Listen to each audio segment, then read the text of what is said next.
Hello, my beautiful friends, and welcome back to the podcast. So sorry we had to go on a brief hiatus, and that is because behind the scenes, we have been working on the Boom Media podcast studio. So if you are watching this podcast on YouTube, or if you see a clip on Instagram, you'll see us in our brand new studio. We are so excited. It's been a long time coming. And if you don't know, full time, I own a marketing company called Boom Media. We made it our mission to help other women get their voices heard through podcasting. And we had a goal of having 10 new podcasts in 2025, and we've already surpassed that goal. It is June, and by the end of the year, we should have 20 plus shows. We're so excited. If you are listening and you've wanted to start a podcast, this is your sign. Reach out to me. I'll have my information in my show notes, but I just wanted to talk about the news and how proud I am that we got here. This has been a dream of mine for so long, and I never took steps forward to actualizing this and making this a reality. And that is in part due to my inner critic and self-doubt. Who am I to launch a podcast network? Who am I to help other women? Honestly, after helping women behind the scenes launch their podcast, creating an ecosystem and a community of women through a podcast network has been such a dream of mine. And the only thing holding me back was myself. And that really inspired today's episode. June's theme is all around mindset and community. So I thought, why not make this our first episode? It seems very appropriate. And let's start where it all begins, in your own mind. So here's the question. Have you ever noticed or caught your inner critic when you are mid-dialogue inside your mind? So for instance, maybe you are saying something negative about your appearance as you're doing your makeup. Perhaps you're feeling not worthy of a promotion at work, or maybe you have imposter syndrome about a goal you want to meet. Same, I've been there so many times. And this week, I really wanted to spend some time learning how to shift that dialogue, because when you change the way you speak to yourself, you change what becomes possible. So this episode is all about how to learn to shift that inner dialogue. But before we get into today's episode, I want to introduce this week's quick shift. This week's quick shift is when you change the way you speak to yourself, you change what is possible. Your inner critic is not the main character. Your future self is your highest self. She's main character energy, and she's the real you. This feels like a really great time to also let you guys know that I finally have the broadcast channel capability on Instagram. So if you're following us over Rituel Official, I now have that broadcast channel feature, which I have named Your Future Self. And I just plan to share quotes, tips, tricks, and things that inspire me.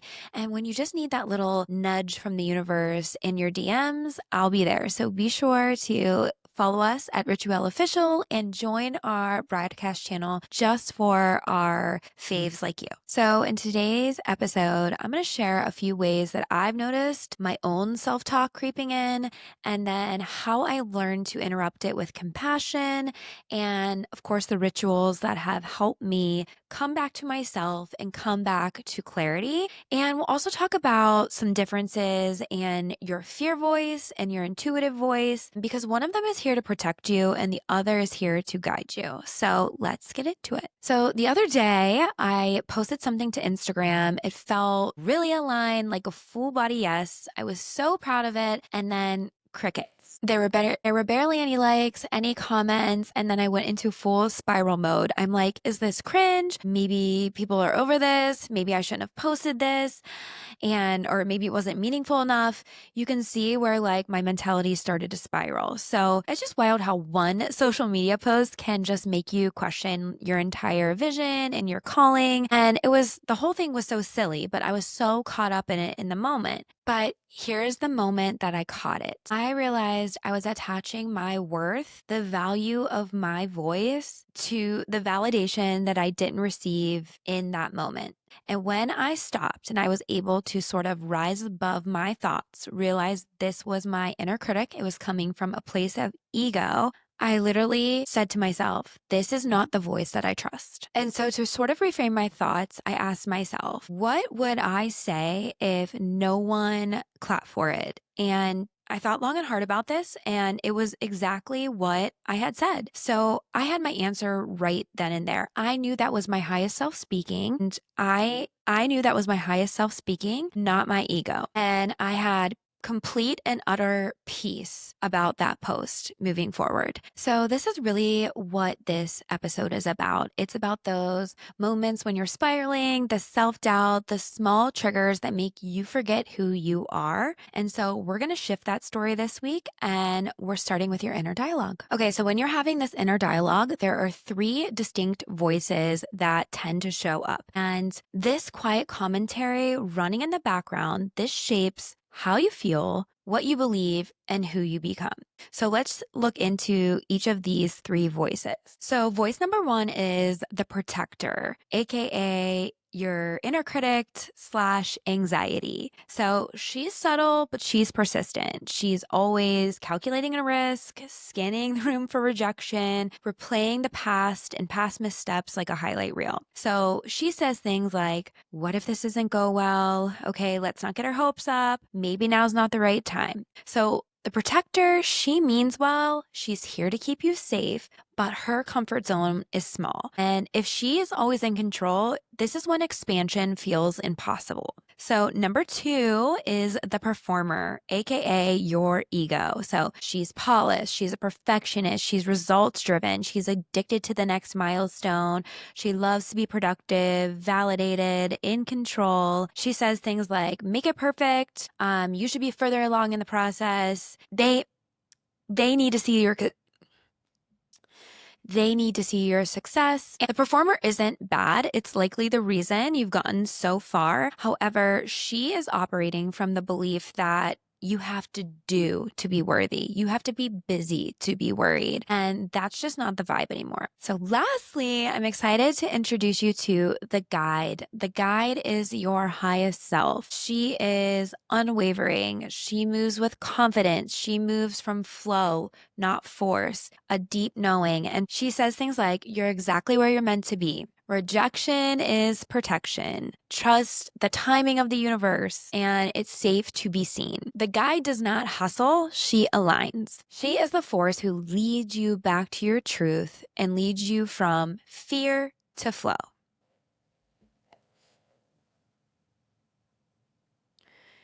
So here's a little exercise. Over the next week, I want you to pay attention to your inner thoughts. For me, when I'm taking a walk or I'm driving or I'm doing my makeup, this is where I notice my inner dialogue the most. So simply spend some time this week listening to your inner dialogue. So when your mind starts to get noisy, I want you to pause yourself and ask, is this voice protecting me? Is she performing for someone? Or is she guiding me home?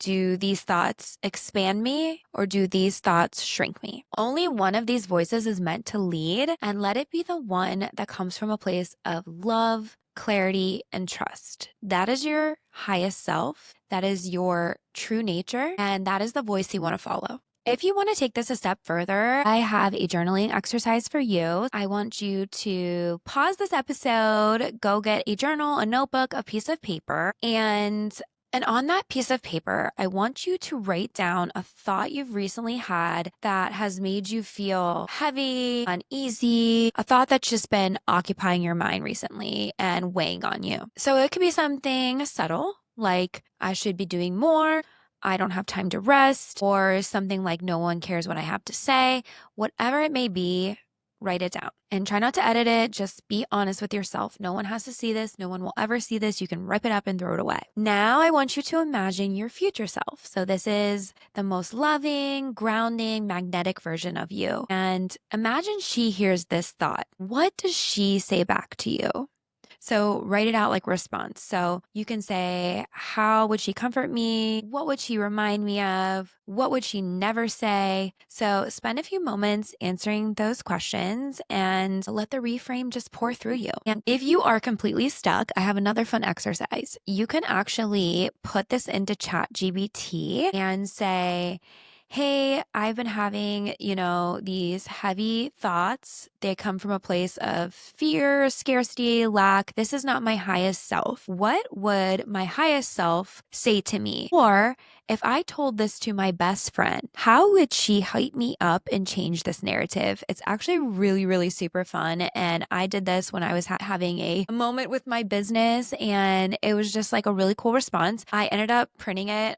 I put it in my notes and I printed it and I read it every morning. And I think it's just such a wonderful and fun thing to do. And to close this journaling exercise, I would ask you to come up with an affirmation that anchors your nervous system and speaks directly to your inner child or your inner guide. So some examples you could say, I am already enough. Growth doesn't require self-judgment. I speak to myself with softness always. And whatever affirmation you choose, I would love for you to write it 3 times, say it silently to yourself, or I would love for you to look in the mirror and say it out loud 3 times to make sure that this affirmation really lands, really sticks in your heart.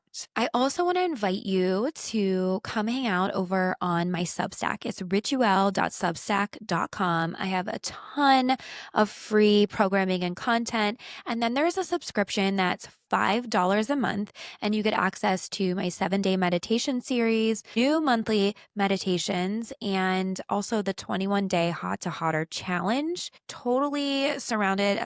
Each month I drop new meditations, and if you are ready to soften that voice, reconnect with your real truth, stop running that commentary, but reclaim that calm center knowing beneath it, then this meditation is for you. It's called the Anchor into Your Inner Voice, and it's honestly like a reset button for your mind and energy. I'm so excited for you to check it out. So you have access to these meditations. You can listen to them morning, noon, night, when you're driving, when you're doing your makeup. And I would love for you to join me on my Substack community so I'm able to connect with you there and support you further. So before I leave you today, I would be so grateful if you would subscribe to this podcast if you're not already, and take 1 minute to leave me a review. It really, really, really does help grow the show and help me bring on more exciting guests that we can all learn from. One of my favorite quotes is that the secret to having it all is knowing that you already do. And I couldn't think of a more appropriate sentiment to leave you with. You already have all the tools. You have everything you need to show up in the world as your highest self and who you're meant to be. All right, everybody, we'll catch you next week. New episodes every Tuesday.